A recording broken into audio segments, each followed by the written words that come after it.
PPT를 보여주시겠습니다. 네, 3.72 대 1. 네, 혹시 뭔지 아실까요? 3.72 대 1. 이것은 바로 우리나라의 인류대학이라고 하는 서울대, 올해 서울대 그 경쟁률입니다. 그 다음 한번 보여주시겠습니까? 8,231 대 1. 네, 이것은 여러분들이 거의 모르실 텐데요. 연예인 중에 고아라라는 연예인이 있습니다. 여러분 성경만 보시니까 잘 모르실 텐데, 이 고아라라는 연예인이 SM 청소년 베스트 선발 대회에서 그 8,231명 중에 한 명으로 선택됐다는 그 기사를 제가 본 적이 있습니다. 네, 그 다음에 PPT 한번 보여주시겠습니까? 네, 5295 대 1. 이거는 어떤 경쟁률일까요? 네, 이것은 이제 차차 말씀드리겠습니다. 네, 민수기 1장을 보면요, 이스라엘의 12지파 20세 이상 된 남자들을 카운트하는데 그 합계가 60만 3,550명이었습니다. 그런데 앞에 민수기 13장 2절 3절 말씀을 보면, 사람을 보내어 내가 이스라엘 자손에게 주는 가나안 땅을 정탐하게 하되 그들의 조상의 가문 각 지파 중에서 지휘관 된 자 한 사람씩 보내라. 모세가 여호와의 명령을 따라 바란 광야에서 그들을 보냈으니 그들은 다 이스라엘 자손의 수령된 사람이라 라고 말씀하고 있습니다. 가나안을 정탐하기 위해서 각 지파별로 한 명씩만 선발해서 가나안 정탐꾼으로 보냈습니다. 정탐꾼들은 가나안 땅에 어떤 지형이 있는지, 또 어떤 사람들이 있는지, 그리고 땅의 소산물에 이르기까지 전체적으로 40일 동안에 그들에게 들키지 않고 일사천리로 알아봐야 되는 중요한 임무를 띠고 지파에서 선발된 그렇게 지휘관들이었습니다. 총 12명의 정탐꾼들은 60만 3,550명 중에서 뽑혔던 그런 사람들이었습니다. 이들의 경쟁률이 아까 봤던 것처럼 5만 295 대 1이었습니다. 아무래도 어떤 회사나 또 어떤 학교 오디션 현장에서도 5만 대 1은 제가 잘 못 들어본 것 같습니다. 그 정도로 가나안 땅을 정탐할 정탐꾼들은 12지파에서도 각 지파의 지휘관, 수령된 자들만 선별되어서 갔습니다. 다시 말해서 최소한 그들이 선택받았던 그 지파에서만큼은 그들은 영향력이 있었고 지파의 많은 사람들에게서 신뢰를 받았던 자들이었다는 사실을 우리는 추측해 볼 수가 있습니다. 그런데 그들이 가나안 정탐을 다 마치고 돌아옵니다. 민수기 13장 31절부터 33절까지 나오는 이 10명의 정탐꾼의 보고를 보면요, 우리는 가나안 땅을 치지 못합니다. 그들은 우리보다 강합니다. 또 우리는 그들을 보기에도 메뚜기 같습니다 라고 하면서 그들은 정탐한 땅에 대해서 악평을 늘어놓습니다. 그리고 이 10명의 정탐꾼의 보고는 그들로만 그치는 것이 아니라 그 다음 장인 민수기 14장 1절 말씀을 보면요, 온 회중이 소리를 높여 부르짖으며 백성이 밤새도록 통곡하였더라 라고 말씀하고 있습니다. 그런 것처럼 그들은 그들 개인만의 고백으로 그 상황이 끝난 것이 아니었습니다. 온 회중이 밤새도록 통곡하면서 백성들이 다 초상집 분위기가 되었다는 것이죠. 지휘관 단 10명이 했던 보고였지만 그들은 지파 중에서도 추려서 각 지파를 대표하는 지휘관들, 수령들이었기 때문에 그들의 한마디 한마디는 온 백성들의 마음이 요동할 정도로 굉장한 파급력이 있었다는 것을 우리는 성경을 통해서 확인할 수가 있습니다. 그러면서 오늘 민수기 14장으로 이어지는데요, 오늘 본문 민수기 16장 1절 2절 말씀을 보면요, 레위의 증손 고핫의 손자 이스라엘의 아들 고라와 르우벤 자손 엘리압의 아들 다단과 아비람과 벨렛의 아들 온이 당을 짓고 이스라엘 자손 총회에서 택함을 받은 자 곧 회중 가운데서 이름 있는 지휘관 250명과 함께 일어나서 모세를 거스르니라 라고 말씀하고 있습니다. 고라와 다단, 아비람, 온, 이 사람들이 당을 짓습니다. 당원들을 아무나 모집한 것이 아니라요, 이스라엘 자손의 총회에서 택함을 받은 자들, 그 이름이 있는 지휘관 250명을 데리고 함께 거슬렀습니다. 이 고라의 반역 사건은 광야의 40년 중에서도 좀 뒤쪽, 말미 쪽에서 벌어진 일이었을 것이라고 대부분의 학자들이 그렇게 보는데요, 과거 가데스바네아 가나안 정탐 때에 단 10명의 지휘관으로도 온 백성이 요동했던 선례가 있었고요. 또 하루를 1년으로 해서 광야의 40년의 그런 방황의 징계를 받았지만요, 고라는 회중 가운데서도 지휘관들 250명이나 모아서 모세에게 반역을 했던 것이었죠. 그렇다면 왜 고라는 당을 만들어서 모세에게 반역을 했던 것이었을까요? 분명한 것은 그들이 당을 만들어서 모세에게 반역을 하는 것은 하나님이 원하시는 모습은 아니었다는 것입니다. 이제 본문을 살펴보면서 오히려 그들을 반면교사로 삼아서 하나님께서 원하시는 공동체의 모습은 어떤 모습인지 크게 두 가지로 살펴보도록 하겠습니다. 첫 번째로는요, 하나님께서 원하시는 공동체는 하나님께서 세우신 질서에 겸손히 순종하는 공동체라는 사실입니다. 하나님은 모세를 백성의 지도자로 세우셨습니다. 이집트의 왕자에서 하루아침에 살인자가 되어서 미디안 광야로 도망친 모세, 이제 모세의 나이는 80세에 이르게 되었습니다. 모세는 광야에서 사람들에게 차츰차츰 잊혀져 가고 있었지만요, 하나님은 모세를 이스라엘을 출애굽시킬 리더로 점찍어 놓으셨고 그를 부르셨습니다. 모세는 애굽에 다시 가기를 주저하고 있었습니다. 하지만 하나님은 그를 리더로 애굽에 보내셨고요, 10가지 재앙 후에 모세를 통해서 430년간의 노예 생활을 하던 이스라엘 백성들을 하나님은 출애굽시켜 주셨습니다. 하나님은 이스라엘 공동체에게 말씀하실 때 항상 모세를 통해서 말씀하셨고 모세를 통해서 그 광야의 모든 길들을 인도하셨습니다. 사실 모세가 백성의 리더가 되고 싶다고 그렇게 하나님께 먼저 간청한 일은 없습니다. 오히려 모세는 하나님께서 떨기나무 가운데 모세를 부르셨을 때 몇 번이고 하나님의 그 부르심에 거절했습니다. 응하려 하지 않았었습니다. 그들은 나를 믿지 않을 것입니다. 나는 본래 말을 잘 못합니다. 보낼 만한 자를 좀 보내주세요 하면서 모세는 계속적으로 하나님의 부르심에 거부했습니다. 그러나 결국 모세를 백성의 리더로 세워주시려는 그 하나님의 열심, 바로 앞에서 행하실 하나님의 구체적인 계획들을 모세에게 말씀하셨고요, 모세는 그저 하나님의 부르신 부르심에 순종함으로 나아갔던 것이었습니다. 극구 거절했지만 하나님의 부르심에 순종함으로 공동체를 세워갔던 모세와는 달리 이 본문에 나오는 고라는요, 하나님께서 맡기신 성막을 관리하는 아주 귀한 일을 관장했지만 그는 불만을 느끼고 있었습니다. 고라가 불만을 느꼈던 이유가 있는데요, 고라는 레위인으로서 하나님의 임재를 상징하는 성막 가장 가까이에서 성막의 이동과 성소의 기구 이런 것들을 다 재반 담당했습니다. 굉장히 영광스러운 일이었죠. 하나님께서 아무에게나 맡기셨던 일이 아니었습니다. 백성들 중에서도 성경을 보면 성막을 이렇게 가까이 하려고 하면 죽임을 당한다고 그렇게 말씀하고 있습니다. 그렇기 때문에 레위인으로서 성막에서 하나님의 임재가 있는 이 성막 곁에서 평생을 그렇게 성막을 대할 수 있다는 것은 엄청나게 큰 특권이었습니다. 하나님의 임재를 상징하는 성막 곁에서 평생을 섬길 수 있는 특권이 고라에게 있었음에도 불구하고 고라는 불만이 가득했는데 그 이유를 보면 PPT를 한 번 더 보여주시기 바랍니다. 일단 레위의 아들은 게르손, 고핫, 무라리 3명의 아들이 있고요, 그 중에 두 번째 아들인 고핫의 아들은 4명이 기록되어 있습니다. 아므람, 이스할, 헤브론, 우시엘입니다. 근데 그 중에 첫 번째 아들은 아므람, 우리가 잘 알고 있는 아론과 또 모세의 누이 미리암, 모세의 아버지였고요, 둘째 이스할의 아들이 고라였었습니다.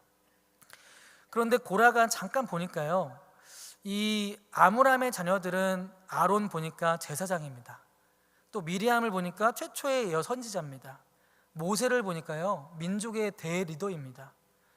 근데 자기는 보니까 뭔가 똑같이 레위 집안은 맞는데 아론은 그렇게 대제사장으로서 직무 수행하면서 굉장히 화려한 옷도 입고, 또 모세는 200만 명이 넘는 백성들을 막 이렇게 리드하면서 굉장히 화려하고 굉장히 좋은 역할을 하고 있는 것 같은데, 그에 비해서 자신은 이 무거운 성막을 들어서 옮기고 조립하고 해체하고 물건 이 기물들을 닦고 관리하고 뭔가 여기서 잘해서 내가 뭐 제사장으로 될 것도 아니고 태어나서 생을 마감할 때까지 그냥 내가 봤을 때 허드렛 일만 하고 있다는 그런 생각이 들어졌던 것이었죠.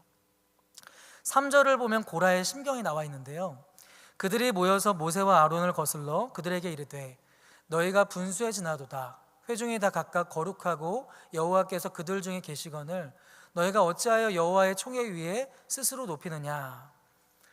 고라는 그렇게 얘기하는 것입니다. 다 똑같이 레위 지파고 다 거룩한 일들을 하는 것인데 하나님도 동일하게 계시는데 어떻게 너희만 그렇게 높은 역할을 하는 게 많다고 보느냐, 이렇게 딴지를 걸었다는 것이죠.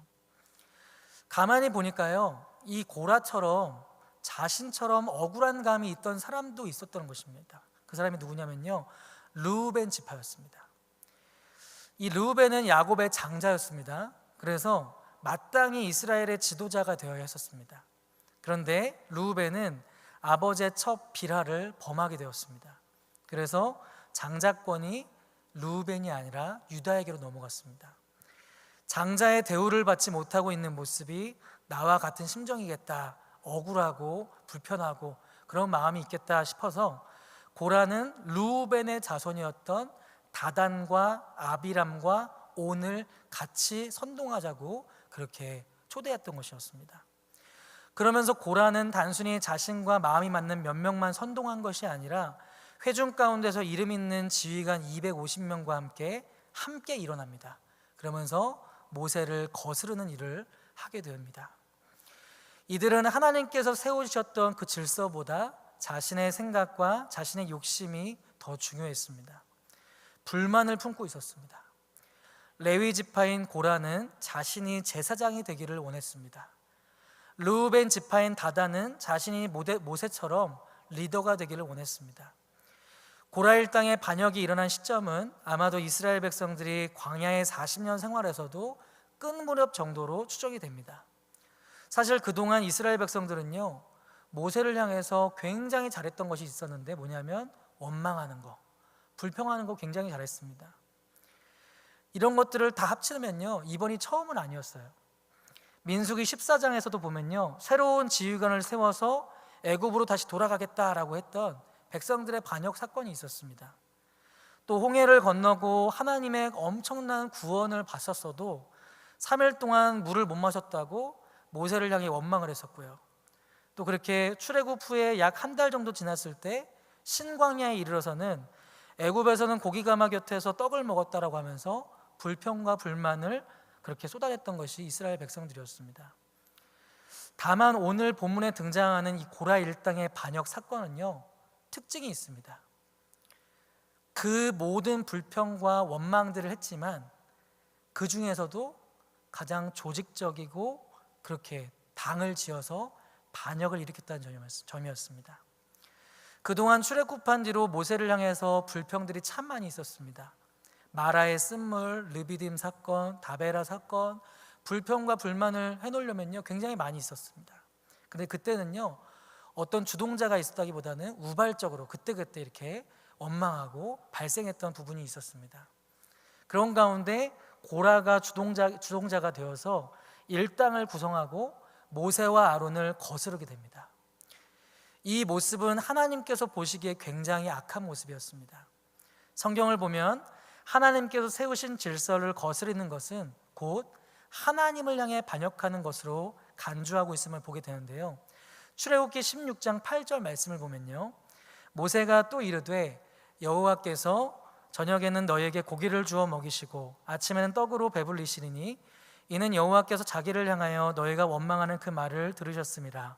우리가 누구냐? 너희의 원망은 우리를 향하여 함이 아니요 여호와를 향하여 함이로다 라고 말씀하고 있고요, 민수기 16장 11절 오늘 본문의 말씀 보면 이를 위하여 너와 너의 무리가 다 모여서 여호와를 거스르는도다 라고 말씀하고 있습니다. 하나님께서 모세를 세워주셨고 모세를 통해서 말씀하시고 일하시는데, 모세를 거스르는 것은 모세만 그런 것이 아니라 모세를 세우신 하나님을 향해 거스르고 있는 것이다. 그 질서를 깨트리는 것은 하나님 보시기에 악한 것이다 라는 것을 말씀해주고 있다는 것입니다. 이것은 비단 구약에서만 말씀하고 있는 것이 아니라요, 신약에서도 보면요, 이 사도 바울이 자신의 사도성에 대해서 딴지를 거는 율법 교사들이 있었습니다. 그때 사도 바울은 가만히 있지 않았습니다. 사도 바울이 비난을 받고 사도 바울 자신에 대해서 그러는 것이었으면 아마도 그렇게까지 자기가 이렇게 열을 올리지 않았을 텐데, 하나님은 사도 바울을 이방인에게 복음을 전하기 위한 그릇으로, 이방인의 사도로 택하셨죠. 그러면서 사도 바울을 통해서 예수 그리스도의 복음을 전하게 하셨습니다. 바울을 사도로 세우신 분도 하나님이셨고, 바울을 통해 예수 그리스도의 순수한 복음이 전해지도록 일하셨기 때문에 이 바울의 사도성이 위협을 받게 될 경우에 바울을 세우신 하나님, 또 바울이 전하는 예수 그리스도가 둘 다 불완전하게 될 수가 있었습니다. 그렇기 때문에 바울은 자신의 사도성을 끝까지 입증하려 했던 것이었습니다. 로마서에서도 보면 예수 그리스도의 종 바울은 사도로 부르심을 받아, 고린도전서에도 보면 하나님의 뜻을 따라 그리스도 예수의 사도로 부르심을 입은 바울, 골로새서에도 보면요, 하나님의 뜻으로 말미암아 그리스도 예수의 사도된 바울과 더 많이 있습니다. 그 외에도 그 사도 바울은요, 자신의 사도성을 변호하는 데에 많은 부분을 할애하고 있다는 것을 알 수가 있습니다. 바울은 자신을 위해서가 아니라 그가 전한 예수 그리스도의 복음을 위해서 자신의 사도성을 입증하기 위해서 많은 부분에 그렇게 열을 올리고 있었다는 것입니다. 물론 고라일 땅의 반역 사건을 오늘날 똑같이 적용해서 교인들이 교회 안의 리더들의 잘못을 지적하면 무조건 고라일 땅처럼 몰아붙이는 것은 무리가 있을 것입니다. 그러나 에베소서 4장 11절 12절과 같이요, 그가 어떤 사람은 사도로, 어떤 사람은 선지자로, 어떤 사람은 복음 전하는 자로, 어떤 사람은 목사와 교사로 삼으셨으니 이는 성도를 온전하게 하여 봉사의 일을 하게 하며 그리스도의 몸을 세우려 하심이라 하신 말씀처럼요, 각자 하나님의 부르신 뜻 가운데 그 안에 세우신 질서를 통해서 결국 우리가 하고자 하는 것, 그것은 바로 그리스도, 예수 그리스도를 세워져 나가는 것이 중요하다는 것입니다. 그러기 위해서는 하나님이 세우신 질서에 순종하면서 나에게 주어진 것들에 순종하며 겸손하게 나아가는 것이 중요하다는 사실입니다. 사랑하는 성도 여러분, 하나님께서는 아무런 자격이 없는 우리들을 하나님의 성도로 불러주셨습니다. 그 안에서 맡은 자들에게 구할 것은 무엇일까요? 충성입니다. 순종하는 것입니다. 교회 안에서 주신 사명을 잘 부여잡고요, 세우신 질서 안에서 그것을 존중하면서 또 우리의 섬김과 헌신을 통해서 예수 그리스도만이 드러나는 일에 귀하게 쓰임받는 복된 저와 여러분이 되기를 주님의 이름으로 축복합니다. 이제 한 가지를 더 살펴보고 말씀을 맺도록 하겠습니다. 두 번째로, 하나님께서 원하시는 공동체는요, 하나님께서 맡겨주신 일에 만족하며 최선을 다하는 공동체라는 것입니다. 이 봄에서 여름 넘어가는 시즌이 되면 항상 제가 군대가 생각이 납니다. 네, 좀 양해해 주시면 감사하겠습니다. 네, 저도 본능적으로 군대가 생각이 나는데 참 제가 이 시즌이 되면 군대, 제가 참 짧지만 강렬했던 곳이었는데요. 제가 군대 가기 전에 세 가지를 하나님한테 기도했었습니다. 하나님, 제가 주일 성수를 잘하게 해주세요. 술, 담배 꼭 배우지 않게 해주세요. 그리고 기도를 꼭 할 수 있는 시간을 마련할 수 있도록 도와주세요. 그 세 가지를 제가 기도하고 군대를 갔습니다. 근데 아니나 다를까 군대 가기 하루 전날에 운전면허를 땄는데 그것이 이제 연결이 되어서 수송대로 빠지게 된 거예요. 수송대는 이제 이렇게 막 차 같은 거 이렇게 왔다 갔다 하는 게 수송대입니다. 근데 수송대에 빠졌는데 이제 제가 운전면허가 있으니까 당연히 제가 어디로 빠져야 될까요? 운전병으로 빠져야 되잖아요, 그죠? 근데 운전병이 아니라 정비병으로 제가 빠지게 됐습니다. 저희 부대에 차가 한 100여 대가 있었고, 그리고 그 부대 안에, 수송대 안에 한 80명 정도가 있었는데 그 중에 정비병은 딱 5명. 이렇게 사수가 이제 휴가를 가면 휴가를 못 쓰는 바야, 약간 이런 느낌이 있었는데, 그러면서 거기서 제가 차를 이렇게 잘 고치질 못하는 거예요. 왜냐하면 신학교에 있다가 바로 군대를 갔기 때문에 후반기에 3주 5일 잠깐 이렇게 배우고 나서 당장 차를 고치라고 하니까 굉장히 막막하더라고요. 그러면서 기합도 많이 당하고 또 얼차려도 받고 굉장히 막 많은 일들이 있었습니다. 그러던 가운데 이렇게 옆에 보니까 운전병들이 막 한 30명이 넘어요. 운전병들 보니까 선탑자를 잘 만나면 막 3주 동안 안 들어와요. 그리고 아주 잘 정장을 차려입고 싸제 비누 쓰고 싸제 차를 타고 럭셔리하게 돌아다니는 거예요. 그래서 너무 막 너무 그것을 보면서 너무 마음이 힘든 거예요. 아니 근데 하나님은 나를 운전병으로 이렇게 했으면, 운전면허를 땄으면 운전병으로 이렇게 해주셔야 되는데 비가 오나 눈이 오나 닦고 조이고 기름치자 하면서 독고다이 속에서 나오지도 못하고 계속 있는 거예요. 그래서 이거 어떡하지 이러면서 지금 마음이 힘들었습니다.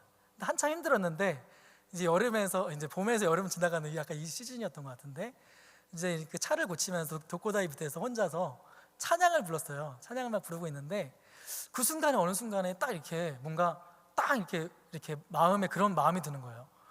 이렇게 내가 만약에 운전병이었으면 어떻게 됐을까 이런 생각이 드는 거예요. 그러면서 운전병은 이제 자기 자유가 없습니다. 밖에 나가는 자유는 있지만 선탑자가 종교 행사를 불교로 갈 수도 있고 천주교로 갈 수도 있고 선탑자에 맞게 그 종교 행사를 다녀야 되고 또 이렇게 할 수가 없어요. 그런데 저는 비가 오나 눈이 오나 닦고 조이고 기름치자 하면서 이게 여기서 계속 이걸 하면서 나오지도 못하고 또 추우면 추운 대로 더우면 더운 대로 계속 있어야 되잖아요. 너무 그게 억울했는데 알고 보니까 하나님께서 제가 군대 가기 전에 서원했던 그 기도를 정말 완벽하게 들어주셨더라고요. 정말 이 어디 갈 데도 없고 계속 이 약간 반지하 같은 곳에 있어야 되는데 여기에서 결국 꼬박꼬박 일과 마치면 복귀하고 또 이렇게 다시 오고 이런 속에서 제가 이렇게 운전병이었었으면 제가 다른 데 갈 수도 있었잖아요. 그런데 정비병으로 이렇게 하나님의 또 이렇게 어떻게 운전면허를 이렇게 해서 수송들을 하고 거기서 이렇게 하나님의 인도하심이 있었겠구나라는 생각이 드니까 그날은 정말 그날 하루는 되게 감사한 날이었습니다. 네, 그날 하루요. 네. 그래서 아무튼 엄청나게 감사했던 시간이었는데 그러면서 사실 그것을 인정하기 전까지는 굉장히 마음이 힘들었어요. 당장 오늘 내가 하는 일에 만족을 할 수가 없었습니다. 여러분도 삶 속에서 여러분들이 머무는 그 장소에 하나님이 계획된 자리라고 생각이 들으셨던 적은 없으셨습니까? 세상의 기준으로 봤을 때 내가 지금 하고 있는 일이 잘 드러나지 않고 심지어 인정을 받지 못한다 할지라도 거기에서 인도하신 하나님은요, 우리의 계획과 우리의 생각보다 비교할 수 없이 큰 계획을 갖고 계시다는 사실입니다. 하나님을 예배하고 그곳에서도 하나님을 높일 수 있습니다. 그렇다면요, 하나님 가까이에서 성전의 문지기로 있는 것도 감사할 수가 있다는 것입니다. 위에서 우리가 살펴봤듯이 고라는 멸망의 대명사가 되었습니다. 그런데요, 민수기 26장 11절 말씀을 보면 고라의 아들들은 죽지 아니하였더라 라고 말씀하고 있어요. 고라와 그 일당들은 죽음을 당했는데 고라의 아들들은 죽지 아니하였더라 이런 말씀이 있는 거예요. 자, 고라가 큰 죄악을 저질러 멸망했지만 고라의 아들들은 살아서요 나중에 어떻게 되었냐면요, 성전의 문지기가 되었습니다. 또 구약에 이렇게 아삽, 헤만, 여두둔이라고 하는 세 명의 큰 악장들이 있습니다. 굉장히 음악을 잘하는 사람들이 있는데 그 중에 제 최고가 헤만인데 헤만이 고라의 자손입니다. 또 그리고 그들은 하나님을 찬양하는 자들이 되어서요, 이렇게 여호사밧이 이렇게 찬양대원을 앞세우고 전쟁에 크게 승리했을 때도 이 고라 자손의 역할이 컸습니다. 이 성경에서 고라 자손의 표제가 붙어 있는 시는 총 11편이나 됩니다. 시편이 총 11편이나 됩니다. 그들의 찬양시는 하나님의 성전을 사모하는 간절한 마음이 있었습니다. 대표적인 시편이 시편 84편인데요. 1절을 보면 만군의 여호와여 주의 장막이 어찌 그리 사랑스러운지요. 10절을 보면 주의 궁정에서의 한날이 다른 곳에서의 첫날보다 나은즉 악인의 장막에 사는 것보다 내 하나님의 성전 문지기로 있는 것이 좋사오니. 그렇게 하면서 이 고라와 고라의 자손들은 굉장히 상반되는 것을 볼 수가 있습니다. 고라는 성막에 가장 가까이 있었는데요, 그 자리를 늘 떠나고 싶어 했어요. 그 자리가 얼마나 귀하고 얼마나 특권이 있는 자리인지 소중한지 알지 못했어요. 고라가 보기에 성막을 이동하고 관리하는 것은 그냥 허드렛 일, 정말 별거 아닌 일로 느껴졌다는 것이었습니다. 그런데 심판을 면했던 고라의 자손들은요, 고라가 걷던 길을 걷지 않았습니다. 누구보다도 성전을 사모했던 사람들이었고 다른 곳에서 첫날이 있어도 하나님의 성전에서 한날을 사는 것이 더 낫다라고 고백할 정도로 그들은 성전을 가까이하며 사모했던 사람들이었습니다. 사랑하는 성도 여러분, 저와 여러분도 마찬가지지 않겠습니까? 우리가 주님의 몸된 교회를 섬길 수 있는 것은요, 우리의 어떤 공로나 자격으로 내가 하고 싶다고 되는 것이 아니잖아요. 우리를 지으신 하나님께서 우리에게 맞는 직분과 또 봉사의 환경들을 열어주셨습니다. 우리는 남들과 비교할 필요가 없습니다. 내가 맡고 있는 것이 다른 사람보다 별로 좋아 보이지 않거나 허드렛 일이 아니라는 것입니다. 내가 하나님의 교회를 섬길 수만 있다면 다른 곳에서 첫날을 있는 것보다 성전의 출입을 지키는 그저 문지기로 하루 있는 것이 나에게 가치 있다고 고백했던 이 고라자손의 고백이 우리의 고백이 되었으면 좋겠습니다. 사랑하는 성도 여러분, 하나님께서 우리에게 주신 것에 더 만족했으면 좋겠습니다. 내게 맡겨진 일에 최선을 다하며 하나님께서 세우신 질서 안에서 겸손하게 그렇게 우리를 통해서 하나님의 이름이 드러나기를 원합니다. 하나님께서 그때그때 감당할 수 있는 힘과 체력과 지혜를 허락해 주실 것입니다. 하나님의 사역은 내 힘으로, 내 능력으로, 내 자격으로 하는 것이 아닙니다. 하나님께서 죄인인 나를 부르셨다는 그 부르심으로 하는 것입니다. 우리가 더욱더 주어진 것에 만족하면서 기쁨으로 살아갈 수 있는 복된 저와 여러분이 되기를 주님의 이름으로 축복합니다.